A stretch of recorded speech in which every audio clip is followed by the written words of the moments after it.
Buscadores y sobre todo, buscadoras. Esta entrevista os va a interesar. Yo lo sé, es un hecho estadístico que más del 70% de la audiencia, de los espectadores y espectadoras de este programa, son mujeres. Y por eso, hoy quiero dedicaros un espacio sobre todo a vosotras. Porque, por desgracia, aún estamos en un mundo, sobre todo en el mundo empresarial, dominado, un poco por la cultura del patriarcado, y sé que a veces vuestro camino es más difícil que el de un hombre a la hora de emprender. Pero eso le vamos a dar la vuelta, porque el mundo necesita de mujeres poderosas, mujeres emprendedoras. Y por ello hoy hemos decidido invitar a Teresa Baró, autora de este magnífico libro, Imparables, comunicación para mujeres que pisan fuerte, que es un manual de consulta para vosotras, para mujeres emprendedoras, directivas, profesionales que cada día encuentran ocasiones no solo para mejorar su propia posición y carrera, sino también para convertirse en ese ejemplo para las más jóvenes, influir en el entorno para avanzar en esa cultura de la igualdad y de un nuevo liderazgo compartido, el liderazgo de la mujer, que yo creo que ya es lo que toca. Yo siempre lo he dicho, si este mundo estuviera gobernado por mujeres, seguro que nos iría mucho mejor. Es lo que yo creo al menos. Teresa, bienvenida. Gracias, gracias. Un placer.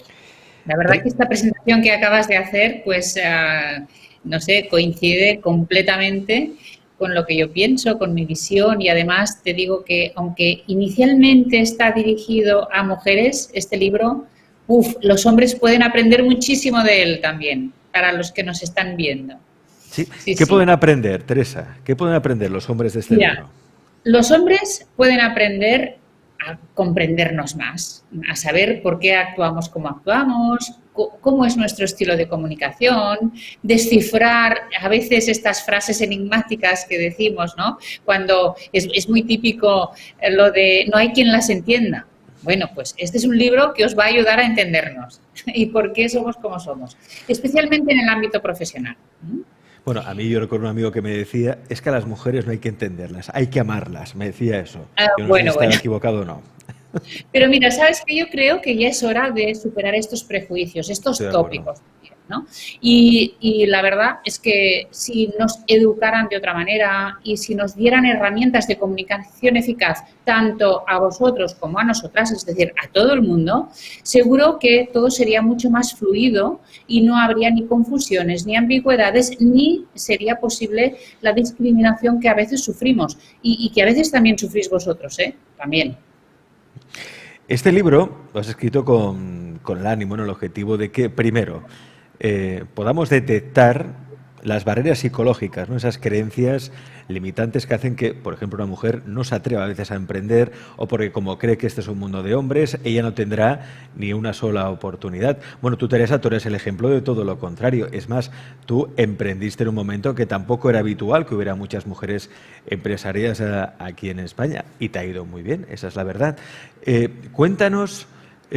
para aquellas mujeres que ahora nos están viendo, que muchas están planteando emprender precisamente o porque han perdido el trabajo, quieren autoemplearse, porque estamos en un momento, bueno, que puede ser una oportunidad para ellos, un momento crítico, pero también es un momento de oportunidad.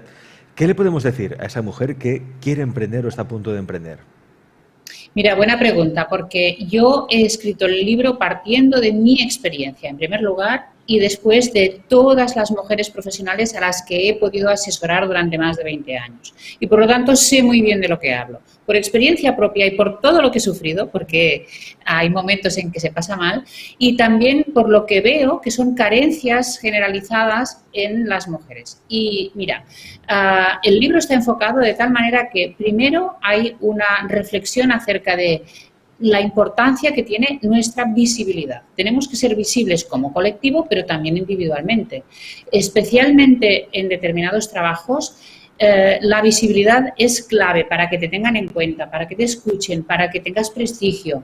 Y no estoy hablando solo de aparecer en los medios de comunicación o en las redes, sino también de hablar alto y claro en una reunión dentro de tu empresa, ¿no? O si eres emprendedora, pues el poder hacerte visible porque te tienen que conocer inversores, posibles socios, colegas, clientes, etcétera.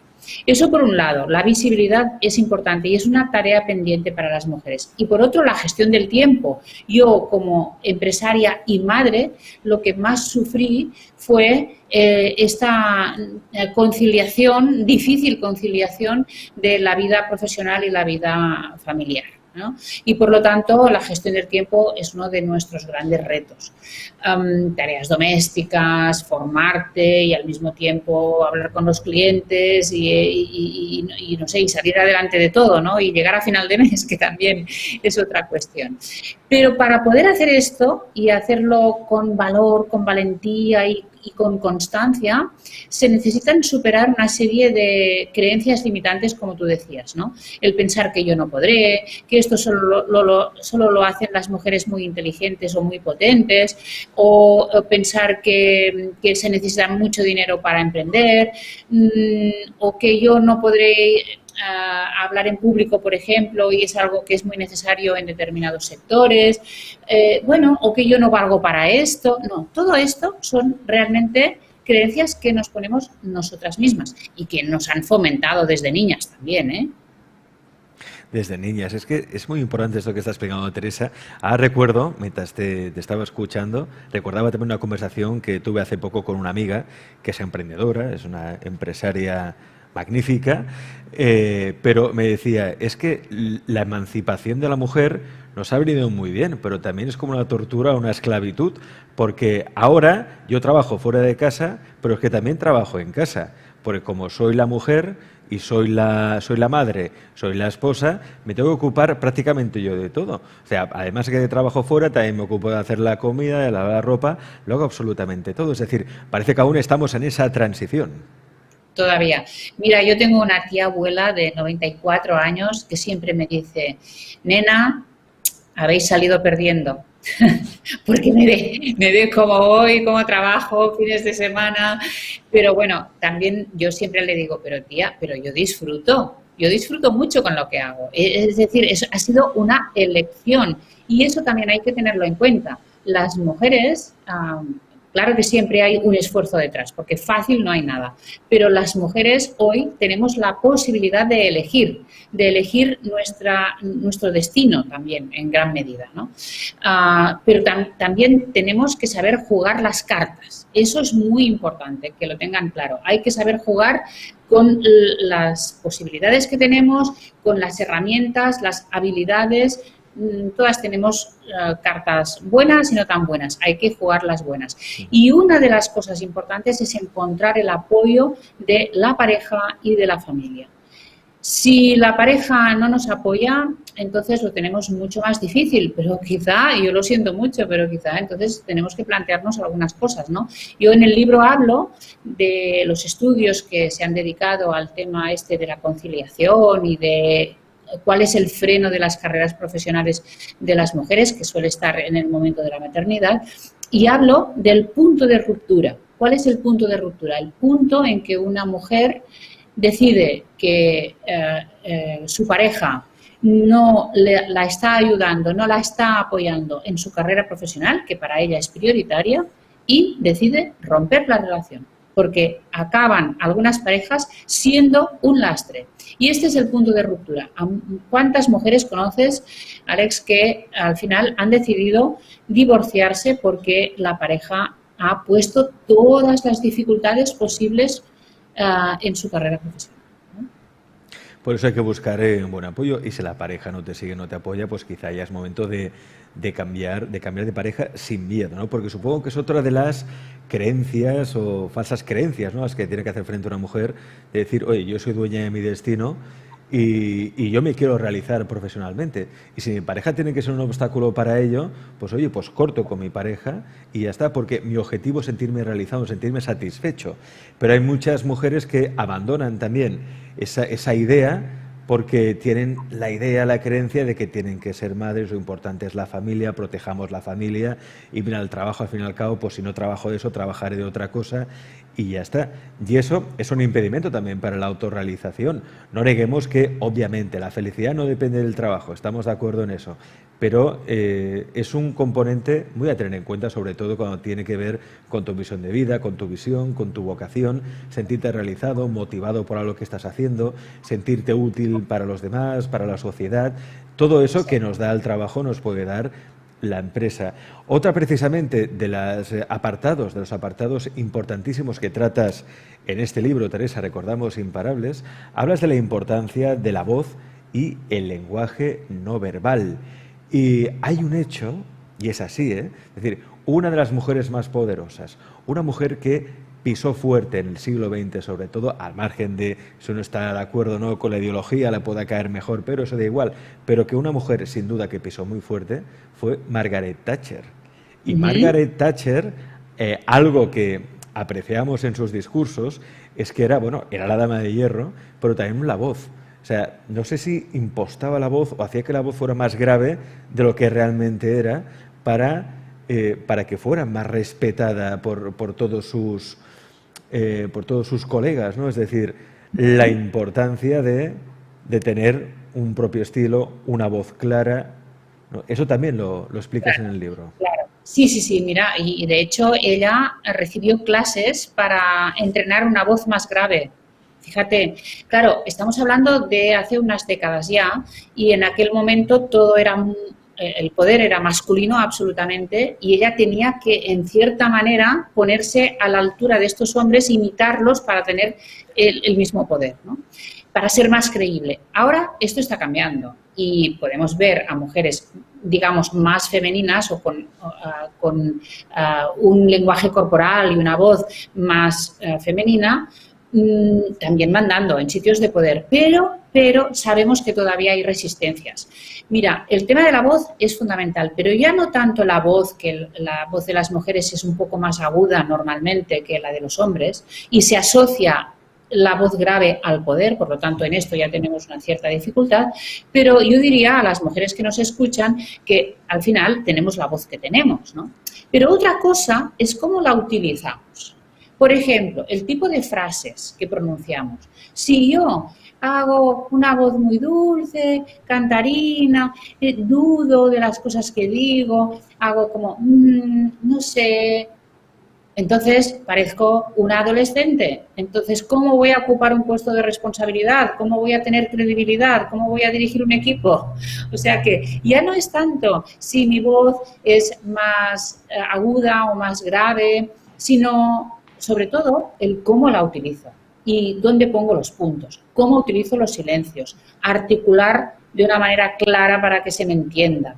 Es decir, que al final sea una voz profesional y una voz con autoridad. ¿Y eso cómo se consigue? Teresa, ¿cómo se entrena la voz para eso? Bueno, hay una parte que nace del interior. ¿Cómo te diría? Cuando una mujer se siente segura, al final lo transmite. De una manera o de otra le sale. Pero también hay una cuestión de educación, porque a las mujeres nos han educado para ser agradables, para ser bonitas, para ser atractivas, para ser dulces, buenas madres.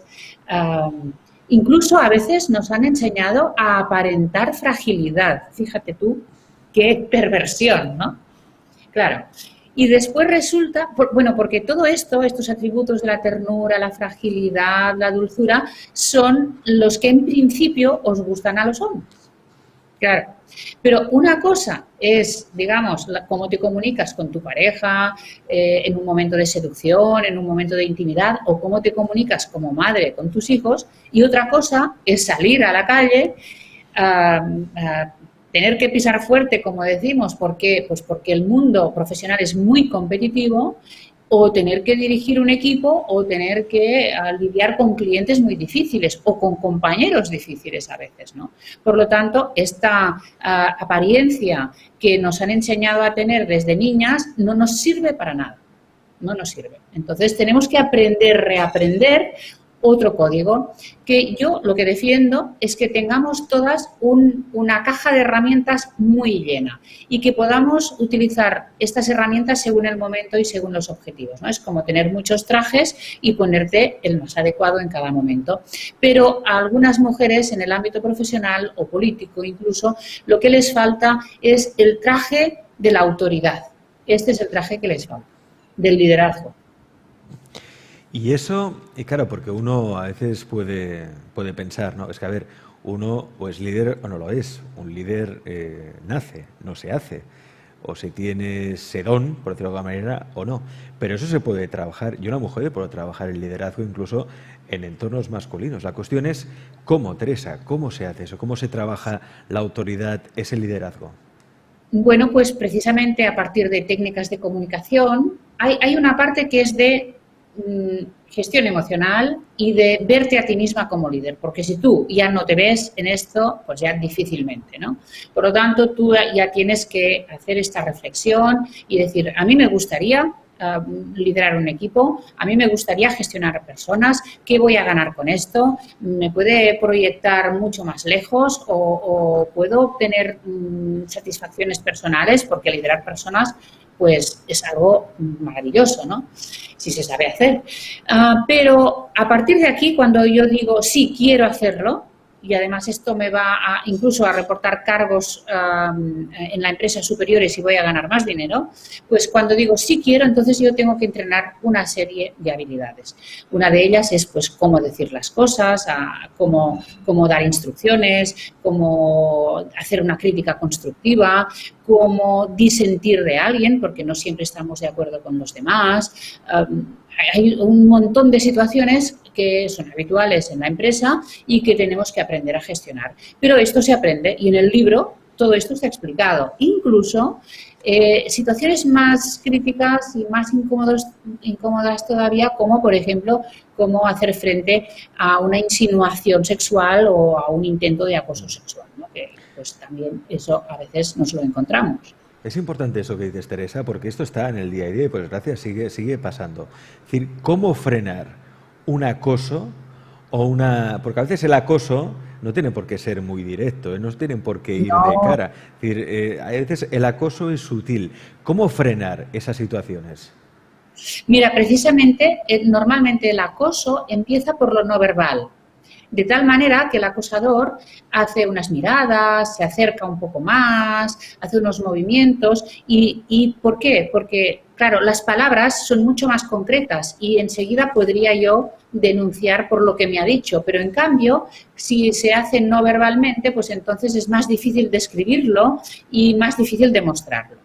Por lo tanto, chicas, hay que estar atentas a estas pequeñas señales que empiezan a veces muy sutilmente, pero que después van avanzando. Lo primero es decir claramente desde el primer segundo que esto no te gusta.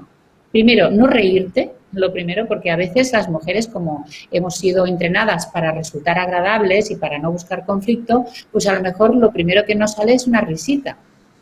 O un bajar la mirada y bajar la cabeza. No, pues esto es lo que no se puede hacer. Lo que hay que hacer es mirar a esta persona fijamente a los ojos y ponerte seria en claro mensaje de esto no me ha gustado. Y además, después se puede pasar, si el tema avanza, se puede pasar a las palabras, a frases. Además, tú lo puedes ver ahora en el libro, hay una lista de frases que sugiero para hacer frente a estas situaciones, porque muchas veces nos quedamos en blanco, no sabemos qué contestar. Pues todo esto se puede pensar previamente, se puede entrenar para tenerlas a punto cuando se presente la ocasión, que esperemos que sean pocas veces. Está bien eso que dices de... Cuando tú ya percibes eso, decir, mira a los ojos, pero sin risitas, aquello que porque, claro, si sonríes o bajas la mirada, el otro puede entender en su fantasía o en su película mental que le estás dando pie a algo, porque hay gente que es así. Pero lo que tienes que decir, mirar, oye, que por ahí no, que tenemos una relación profesional, por ahí no paso, esto no me gusta, por ahí no vas bien. Sí. Esto es muy importante porque piensa que esto lo hacemos mucho las mujeres y es que sonreímos muchas veces para complacer, para hacernos perdonar, de tal manera que esta sonrisita acaba siendo como una disculpa de cómo somos nosotras, en lugar de evidenciar, de poner en evidencia que es la otra persona la que se está equivocando. Parece genial. Recordad que todo esto y mucho más encontraréis en el libro de Teresa Baró, Imparables, comunicación para mujeres que pisan fuerte. Hablas de la necesidad de tener un estilo propio, comunicativo. Claro, para tener un estilo propio comunicativo hay que hacer también una buena gestión emocional, tener una autoestima asentada, porque muchas veces si no nos valoramos, no nos queremos, es muy difícil tener un estilo comunicativo personal, fuerte. ¿Cuál sería ese primer paso, Teresa, para tener un estilo comunicativo propio? Lo primero es no imites a nadie, por muchos ídolos que tengas o por muchos influencers que veas en las redes o gente famosa que te gusta, no intentes imitar. ¿Por qué? Porque tú eres única. Entonces, saca lo mejor de ti, busca tus puntos fuertes, esto te dará seguridad y comunica lo que tú quieras comunicar, porque tiene que haber un contenido. A veces lo que vemos es que hay una falta de contenido, eso también es un problema, ¿no? Por lo tanto, tú tienes un contenido interesante que contar y cuéntalo a tu manera, porque tampoco se puede conectar al 100% con todo el mundo. Por lo tanto, conectarás con aquellas personas pues que son más afines a ti probablemente, ¿no?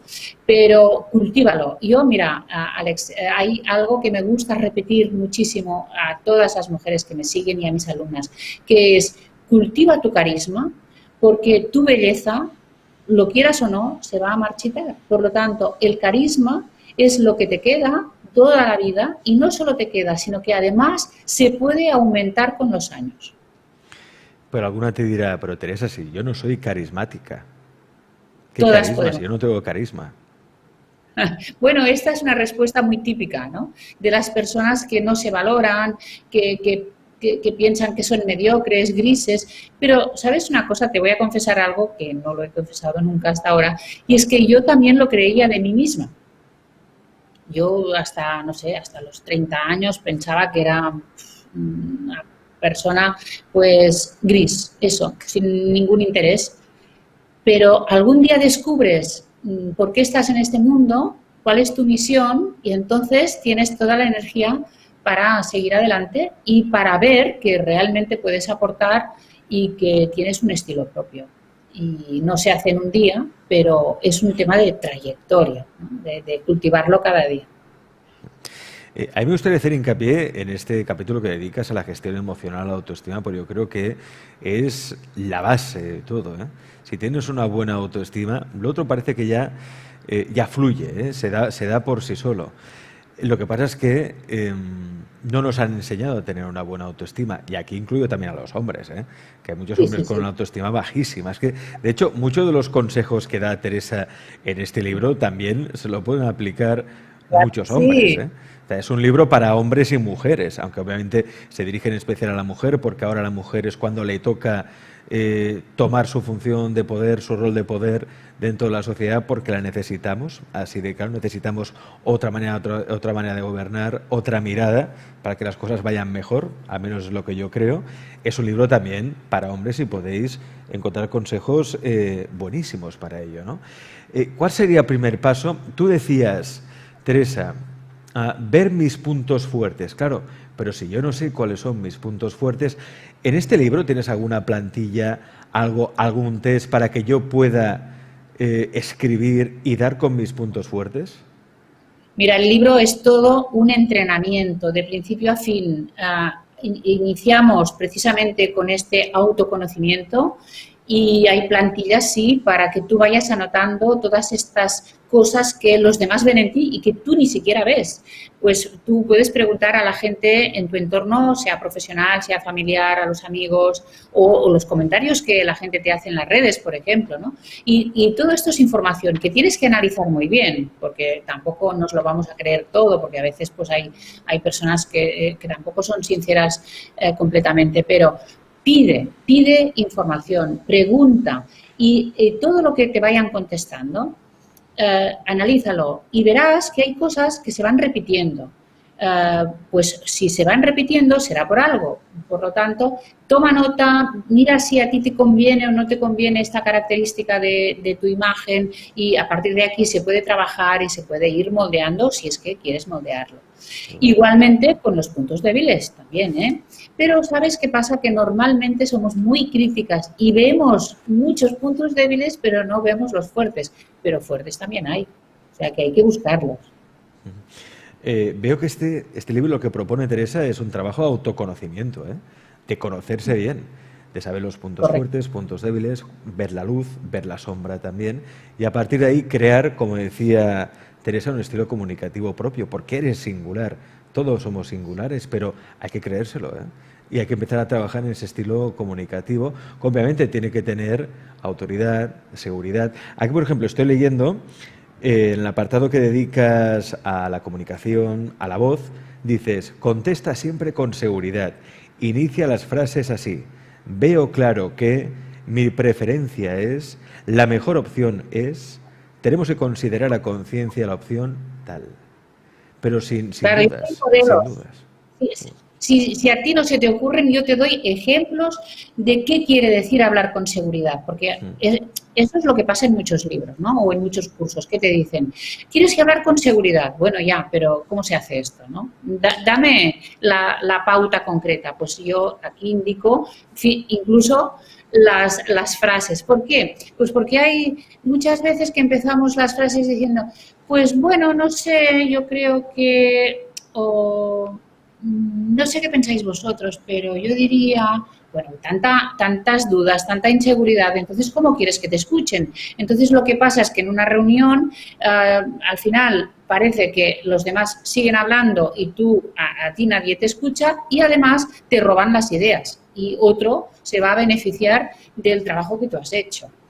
Por lo tanto, cuando hablábamos de visibilidad antes, también me refiero a esta visibilidad. Visibilidad en pequeño comité, en reuniones de trabajo, con el equipo, con tus superiores, con clientes. Tenemos que mostrar convencimiento de lo que decimos, siempre que, lógicamente, estemos seguras, y para que los demás confíen en nosotras, ¿no? Muletillas que, por ejemplo, denotan esa inseguridad y que hacen que perdamos atención de que nos está escuchando. Es decir, por lo tanto, quiero decir, el vale, este vale que repetimos mucho, hombres y mujeres, vale, vale, no, no. Esas cosas que hacen que pierdas autoridad. Entonces el que te está escuchando ya, incluso de manera inconsciente, ya desconecta o no te da la autoridad. Y es una lástima, porque seguro que tienes ideas magníficas, pero ideas magníficas, las mejores ideas, pero hay que saber comunicarlas y transmitirlas. Y ahí también es importante, Teresa, el trabajo con la voz. Mira, en el chat ahora mismo me están recordando el caso de Elizabeth Holmes, que es paradigmático. Bueno, vamos a explicarlo así por encima. Elizabeth Holmes, lo digo porque además hay vídeos de ella en Internet donde se puede ver cómo agrava la voz, la imposta en cierta manera, porque está en un mundo de hombres y quiere imponer su autoridad, pero fijaos también el discurso, lo bien hilado que lo tiene siempre, es muy coherente, no hay muletillas de ningún tipo. Elizabeth Holmes, para quien no lo sepa, era la joven promesa en Silicon Valley, dejó la universidad para montar su propia empresa, llamada Theranos, y con esa empresa recaudó más de 1.400 millones de euros de inversores en menos de un año, en menos de un año. ¿Qué pasó? Bueno, ya sabemos la historia que pasó después, que aquello al final se convirtió en una estafa porque prometió una serie de cosas que luego no pudo cumplir y eso es lo de menos, ¿de acuerdo? Que sí fue una estafa, pero no. Aquí nos tenemos que quedar cómo consiguió ella precisamente atraer todo ese capital inversor, que es lo que se necesita muchas veces para emprender una empresa o para captar clientes, captar inversores. Es un caso paradigmático de Elizabeth Holmes que vemos, buscad vídeos de ella por internet, cómo comunica seguridad, autoridad, agrava incluso un poco la voz. No sé si sería un buen ejemplo para ejercitar la voz o como paradigma, ¿no? O como modelo a seguir. Mira, para trabajar la voz una se puede grabar, puede entrenar incluso presentaciones o entrevistas de trabajo o conversaciones con clientes y lo puede ensayar en casa. Prepararse primero el contenido muy bien preparado y después ensayar en casa y grabarte para escucharte y ver dónde hay estos momentos de esta inflexión de la voz que denota una cierta debilidad o una inseguridad, y todo esto se va corrigiendo.